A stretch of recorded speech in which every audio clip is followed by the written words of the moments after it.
Hi everyone, welcome back to Diksha's education hub. तो आज के इस लेक्चर में हम डाइट एंड न्यूट्रिशन वाले चैप्टर को ही कंटिन्यू करेंगे और आज का टॉपिक रहेगा विटामिन्स। तो अभी तक हमने कार्बोहाइड्रेट्स के बारे में पढ़ लिया, लिपिड्स और फैट्स यानी कि लिपिड्स और वसा के बारे में पढ़ लिया। उसके बाद हमने प्रोटीन देख ली, प्रोटीन से डेफिशिएंसी हो जाए तो क्या क्या सिचुएशन आ सकती है, प्रोटीन और कैलोरीज से डेफिशिएंसीज हो जाती हैं बॉडी के अंदर तो क्या क्या प्रॉब्लम्स आ सकती हैं। ये भी हमने कवर कर लिया था। एंड इसके बाद हमने न्यूक्लिक एसिड भी देख लिया था जिसमें हमने दो टाइप्स देखी थी, one was DNA and second was RNA. दोनों की कॉम्पोजिशन हमने देख ली थी, क्या चीज़ कॉमन थी क्या चीज़ डिफरेंट थी दोनों के बीच में। तो यहाँ तक अभी तक हमने कवर अप कर लिया है। अब बात करेंगे आज विटामिन्स की। अभी जो विटामिन्स होती है ना, इनका मेन फंक्शन ये नहीं होता कि एनर्जी प्रोड्यूस करनी है, ठीक है। जैसे कार्ब देखे, प्रोटीन देखी, फैट्स देखे, इनका कहीं ना कहीं मेन पर्पस क्या था, एनर्जी प्रोड्यूस करना, एटीपी प्रोड्यूस करना, एडिनोसिन ट्राइफॉस्फेट प्रोड्यूस करना। बट विटामिन्स का कोई फंक्शन नहीं होता एनर्जी प्रोड्यूस करने का। बट ये क्या करती हैं, जो दूसरी फिजियोलॉजिकल प्रोसेसेस चल रही हैं उनमें हेल्प करती हैं, असिस्टेंट का काम करती हैं। दो तरह की हमारे पास विटामिन्स होती हैं। एक होती हैं जो पानी के अंदर घुल जाती हैं, जैसे vitamin B and C, WBC से इसको आप याद रख सकते हो। Then there are other type that is fat soluble, ऐसी विटामिन जो फैट के अंदर सॉल्यूबल होती हैं, जैसे A, D, E, K। इनको तो आप रेस्ट याद रख लेना, ऐसे ही पहले याद रख लेना कि W for water, B for vitamin B and C for vitamin C. तो ये वाटर सॉल्यूबल विटामिन हैं हमारी, जो पानी के अंदर घुल जाती हैं। और अगर कोई चीज़ पानी के अंदर घुल रही है तो वो हमें डेली चाहिए होती है कहीं ना कहीं, ठीक है। और ADE के ये फैट सॉल्यूबल हैं, कहीं ना कहीं जो बाइल हम देखेंगे डाइजेस्टिव सिस्टम में वो इनको डाइजेस्ट करेगी। अब क्या क्या प्रॉपर्टीज़ हैं, क्या क्या कैरेक्टरिस्टिक्स हैं, वो भी वन बाय वन देख लेते हैं। पहले तो सॉल्युबिलिटी की बात करेंगे। तो फैट सॉल्यूबल विटामिन्स, जब भी फैट सॉल्यूबल की बात होगी तो ADE, ये आपके दिमाग में आनी चाहिए। एंड वाटर सॉल्यूबल के केस में BC याद आना चाहिए। तो फैट सॉल्यूबल में ऐसी विटामिन जो फैट के अंदर घुल जाती हैं। वाटर सॉल्यूबल विटामिन का मतलब है ऐसी विटामिन जो वाटर के अंदर सॉल्यूबल होती हैं। जैसे कि मैंने आपको बोला कि ADE, इनके लिए आपको बाइल सॉल्ट्स की रिक्वायरमेंट पड़ेगी। और दूसरी तरफ वाटर सॉल्यूबल विटामिन देखोगे तो सिंपल इंटेस्टिनल एब्जॉर्प्शन, इंटेस्टाइन ही इनको आराम से एब्जॉर्ब कर लेगा।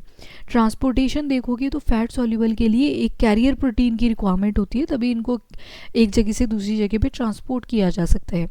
जबकि BNC के केस में ऐसा कुछ नहीं होता, ये फ्रीली मूव करती हैं बॉडी के अंदर बिना किसी कैरियर प्रोटीन के, बस एक विटामिन को छोड़ के, that is vitamin B12। Now this is the exceptional case क्योंकि इसको कैरियर प्रोटीन चाहिए होती है, although it is a water soluble, तो इसको याद रखना पड़ेगा। स्टोरेज की अगर बात करें तो ADE, यानी कि फैट सॉल्यूबल विटामिन आपके लीवर और फैटी टिश्यूज़ में स्टोर होता है, जबकि वाटर सॉल्यूबल पानी में घुल जाते हैं। और अगर पानी में घुल रहे हैं तो एक्सक्रीट भी हो जाएंगे। तो यूरिनेशन तो हम डेली करते हैं ना, तो उसमें यूरिनेट भी हो जाते हैं। बस यहाँ पे एक एक्सेप्शनल केस है, that is the vitamin B12। Excretion, usually जो विटामिन होती हैं ADE, ये स्टोर हो जाती हैं सरप्लस में। And vitamin B and C का केस क्या रहता है, सरप्लस विटामिन तो डिटेक्ट होती हैं B एंड C कहाँ कहाँ पे, किडनी और रिमूवल इन यूरिन, यूरिन के अंदर भी ये हमें मिल जाती है क्योंकि वाटर सॉल्यूबल है और वाटर तो हमें एक्सक्रीट भी करना होता है। अगर ज़्यादा फैट सॉल्यूबल विटामिन हमारी बॉडी के अंदर डिपॉजिट हो जाती है तो उससे भी हमें प्रॉब्लम हो सकती है, जिसको बोलते हैं हाइपर विटामिनोसिस।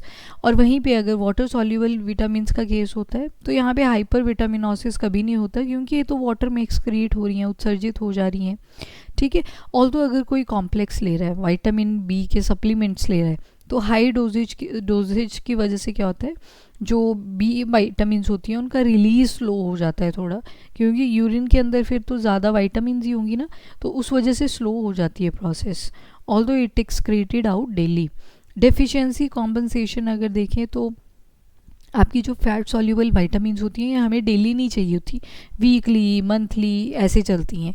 जबकि वाटर सॉल्यूबल विटामिन है अगेन, क्योंकि एक्सक्रीट जल्दी हो जा रही हैं, एक्सक्रीट जल्दी हो रही हैं, तो 1 to 3 डे के अंदर हमें इसकी डोज रिक्वायर्ड रहती है। नाउ विटामिन A का एक लोकल नेम भी है रत्नौधी। अब ये जो विटामिन A होता है इसकी वजह से लॉस ऑफ विजन की प्रॉब्लम रहती है, जिसे आप नाइट ब्लाइंडनेस भी कहते हो। पुअर विजन हो जाता है, डार्कनेस के अंदर दिखाई ही नहीं देता, ऑल्दो हम थोड़ा थोड़ा देख पाते हैं ना चीज़ों को, पर वो चीज़ यहाँ पे गायब हो जाती है और कई बार पूरा जो विजन है वो भी ख़त्म हो जाता है। विटामिन B1 की अगर बात करें तो यहाँ पे डिजीज़ आती है बेरी बेरी। यहाँ पे मसल्स वीक हो जाते हैं, बॉडी के ऊपर बहुत सारे रैशेस पड़ जाते हैं, एनर्जी का जो लेवल है कोई काम करने का वो रिड्यूस कर जाता है। विटामिन C के अगर केस में देखें तो इससे स्कर्वी हो जाती है। जो गम होते हैं, गम क्या होते हैं, ये जो हमारे दांत है ना जो कि सॉकेट में बैठे हुए हैं, तो ये जो दांत होते हैं इनमें से ब्लीडिंग होती रहती है कॉन्टीन्यूस। आप ब्रश करोगे तो ब्लीडिंग होनी शुरू हो जाएगी।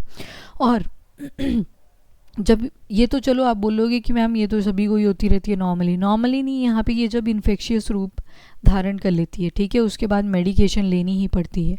और वूंड हो रहा है, कोई चोट लगी है तो उसको रिपेयर होने में बहुत ज़्यादा टाइम लग रहा है, तो दैट रिप्रेजेंट विटामिन C की कमी है। सिट्रस फ्रूट इसमें एडवाइस करे जाते हैं इनिशियल स्टेज में, जो भी आपके खट्टे होते हैं, जैसे एक तो आपका नींबू आ जाता है सबसे इम्पॉर्टेंट एग्जाम्पल, लेमन, ठीक है, इस तरह से जो खट्टे फ्रूट्स होते हैं वो खाए जाते हैं। विटामिन D का केस देखें तो इससे रिकेट हो जाता है। अगर विटामिन D की डेफिशिएंसी हो जाती है तो रिकेट हो जाता है। इसको याद रख सकते हो आप कैल्सीफेरोल से। कैल्सी रिप्रेजेंट कर रहा है कैल्शियम, और calcium is one of the major constituent of bones. Phosphorus भी होता है पर कैल्शियम भी होता है। बोन्स होती हैं वो ज़्यादा सॉफ्ट और बेंट हो जाती हैं, ठीक है। Bone and tooth decay, weak bones, tooth decay, ये सारी प्रॉब्लम्स हो जाती हैं। कैल्शियम, ये कैल्शियम अब यहाँ पे मिनरल की बात करी है, सिंगल मिनरल की तरह। बोन एंड टूथ डिके हो जाता है क्योंकि हमारा जो दांत होता है ना, दांत के ऊपर एक पतली सी परत होती है जो सबसे हार्डेस्ट है पूरे ह्यूमन बॉडी के अंदर। आप देखोगे अगर तो उसको बोलते हैं इनेमल। इनेमल जो होती है ये हाइड्रोक्सी एपेटाइट से बनी होती है, हाइड्रोक्सी एपेटाइट, ठीक है। और जबकि ये अंदर वाला जो पार्ट होता है जो एक्चुअल में आप सामने से देखते हो बड़ा सा दांत दिखता है ना, क्राउन वाला पोर्शन, उसको बोलते हैं डेंटाइन। ये बना होता है आपके कैल्शियम फॉस्फेट का। तो दोनों डिफरेंट कंपोनेंट्स के बने होते हैं। आयोडीन की कमी हो जाती है, गोइटर हो जाता है। जो नेक होती है आपकी वो स्वोलन सी अपीयर होती है, यहाँ पे इतना बड़ा सा स्वोलन पार्ट आ जाता है। मेंटल डिसेबिलिटी देखी गई है चिल्ड्रन के अंदर ही अगर गोइटर होता है। आयरन की कमी से आपको पता ही है अनीमिया हो जाता है, बॉडी जो है वो वीक पड़ जाती है। Now second part is the minerals.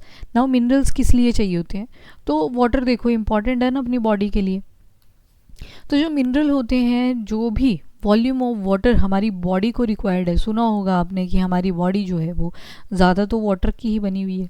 तो ये जो वाटर की मेंटेनेंस है ये कौन करेंगे, ये करेंगे मिनरल। जैसे आपने सुना होगा सोडियम आयन, पोटेशियम आयन, फिर दांत वगैरह की कॉम्पोजिशन पे चेक रखेगा calcium ion, phosphate ion and all.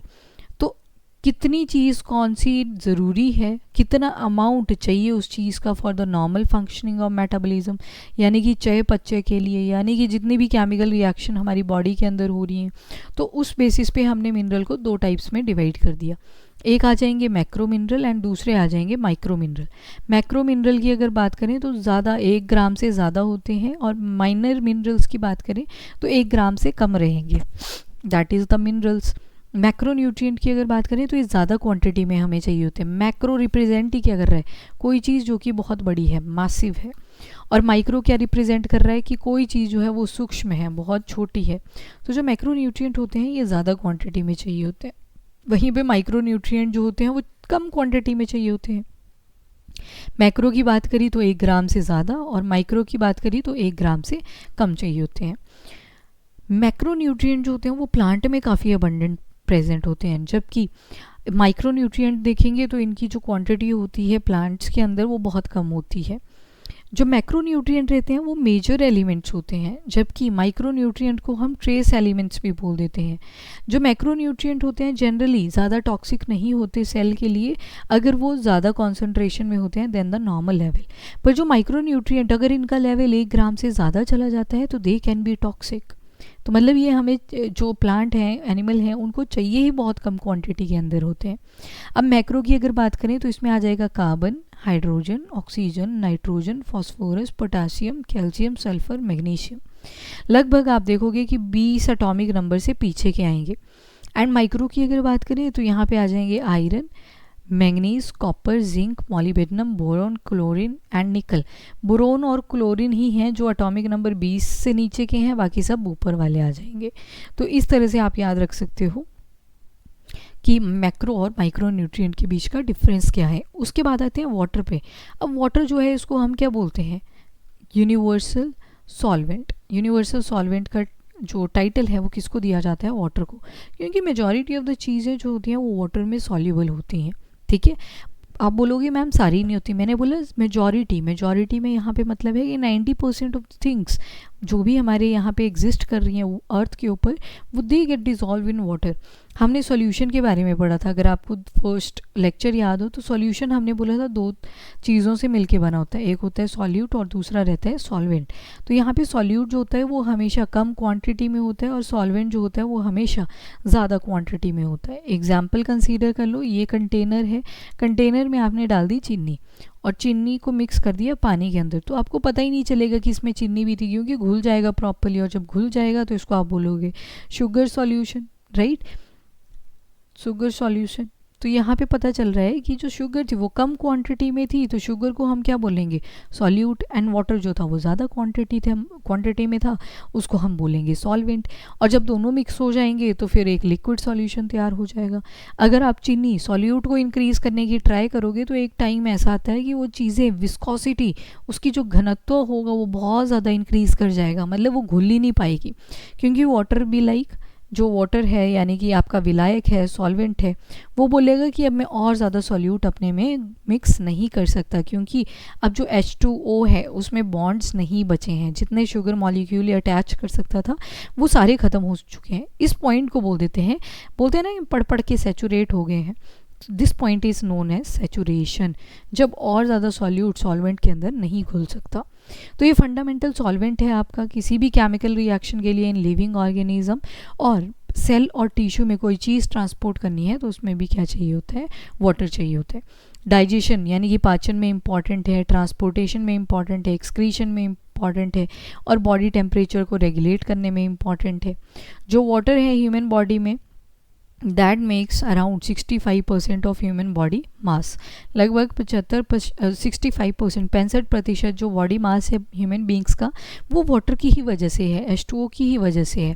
For example अगर ब्रेन की बात करें, दिमाग की बात करें, तो 90% जो हमारा ब्रेन है जो खोपड़ी के अंदर बैठा हुआ है, राइट, हमारी स्कल होती है ऊपर, स्कल भी छोड़ो, स्कल तो आंखें वगैरह सब इंक्लूड हो जाती हैं। क्रेनियम जो होता है, ये जो खोपड़ा होता है, इसके अंदर ब्रेन होता है, एंड ब्रेन जो है वो 90% पानी ही है।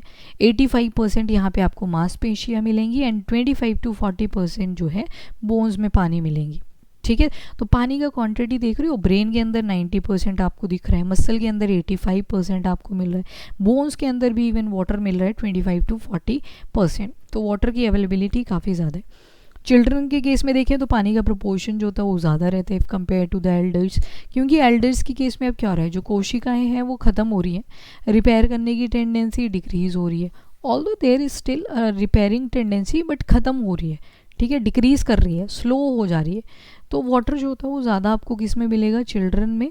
एंड स्पेसिफिक हीट जो होती है वाटर की, वो होती है 1 कैलोरी पर ग्राम डिग्री सेल्सियस। इसी की वजह से जो वाटर होता है ये थर्मल प्रोटेक्टर की तरह भी एक्ट करता है अगेंस्ट द टेम्परेचर वेरिएशन। जैसे ठंड मौसम आता है, ठंड का, जैसे गर्मियों का मौसम आता है, तो वाटर की वजह से, वाटर, ब्लड, इन सब की चीज़ों की वजह से क्या होता है, अब ब्लड के अंदर भी तो लिक्विड सब्सटेंस है, तो यहाँ पे वाटर ही क्या कर रहा है, ये जो थर्मल वेरिएशंस हो रही हैं, टेम्परेचर के अंदर वेरिएशन हो रही हैं, कभी टेम्परेचर कोल्ड हो रहा है, कभी हाई जा रहा है, गर्मी हो रही है, तो यहाँ पे भी वाटर की स्पेसिफिक हीट जो होती है वो 1 कैलोरी पर ग्राम डिग्री सेल्सियस रहती है, जिसकी वजह से हमें काफ़ी अच्छी अडेप्टेशन की पावर मिली हुई है। अगर सडन एक्सटर्नल टेम्परेचर चेंज भी हो जाता है तो इंटरनल बायोलॉजिकल कंडीशंस को स्टेबल रखा जाता है और इनफ वाटर होता है उसके केस में। Lost water can be recouped in 2 ways, कैसे, ड्रिंकिंग और मेटाबॉलिक वाटर। एक तो वाटर में हमने देखा था हमारे सेल के अंदर छोटे छोटे वैक्यूल होते हैं, तो वहाँ पे भी रिटेंशन हो रखी होती है वाटर की, और दूसरा, वाटर की कमी कैसे कर सकते हैं पूरी, तो ड्रिंकिंग से हो जाती है। कई बार जो फिकल मटेरियल होता है बॉडी के अंदर, specially in case of large intestine, अभी देखेंगे डाइजेस्टिव सिस्टम के अंदर लार्ज इंटेस्टाइन, तो ये जो लार्ज इंटेस्टाइन होता है ये भी क्या करता है, अगर देखता है बॉडी में पानी की कमी है, डिहाइड्रेशन हो रखी है, तो वहाँ से वाटर लेने की ट्राई करता है कि अगर बच गया है तो उसको भी निकाल लिया जाए, तभी तो कॉन्स्टिपेशन हो जाती है, राइट। अब आते हैं रफेज पे। रफेज जो होता है ये फाइब्रस मटेरियल जो प्लांट की सेल वॉल में प्रेजेंट होता है, उसी को तो बोलते हैं रफेज। बोलते हैं अगर कॉन्स्टिपेशन हो रखी है, ज़्यादा से ज़्यादा सैलेड खाने की ट्राई करो, तो दैट इज़ रफेज। फाइब्रस जो मटेरियल है हमारी सेल वॉल ऑफ प्लांट में, तो उसी को क्या बोल रहे हैं, रफेज। मेन कॉन्स्टिट्यूएंट इसका रहता है सेल्यूलोज। ये एनर्जी तो नहीं प्रोवाइड करता पर वाटर रिटेनिंग में हेल्प करता है बॉडी के अंदर, ठीक है। और इफेक्टिव बॉवल मूवमेंट, वॉशरूम जाते हो ना आप, तो स्टूल जहाँ पे निकालते हो, राइट, तो स्टूल निकालने में ये हेल्प करता है, बॉवल मूवमेंट में ये हेल्प करता है। सैलेड वगैरह इसीलिए बोलते हैं कि ज़्यादा खाने चाहिए। Now there is a one concept that is entomology. Entomology जो होती है ये होती है स्टडी ऑफ इंसेक्ट। जो कीट विज्ञान होता है उनकी स्टडी को हम क्या बोलते हैं, एंटोमोलॉजी, ठीक है। सो that's all about your diet and nutrition. इसकी जो मिनरल की डेफिशिएंसीज हैं उसके लिए आपको टेस्ट लगाना पड़ेगा टेलीग्राम चैनल पे, वहाँ पे क्वेश्चंस आ जाएंगे, आपको वहाँ से अटेम्प्ट कर लीजिएगा, क्योंकि अगर डेफिशिएंसी अभी मैं सारी पढ़ा भी दूंगी तो आपको याद नहीं रहेंगी। There are so many minerals जिनकी डेफिशिएंसी से अलग अलग टाइप की डिजीज़ हो सकती हैं, तो उनको एक बारी में पढ़ने का कोई फ़ायदा नहीं है, ठीक है। So better to take a test at Telegram channel. Telegram का लिंक आपको डिस्क्रिप्शन बॉक्स में मिल जाएगा। So that's all about this video lecture. Thank you everyone. If you like the video, do like and share as well as subscribe the channel. Keep studying, keep watching.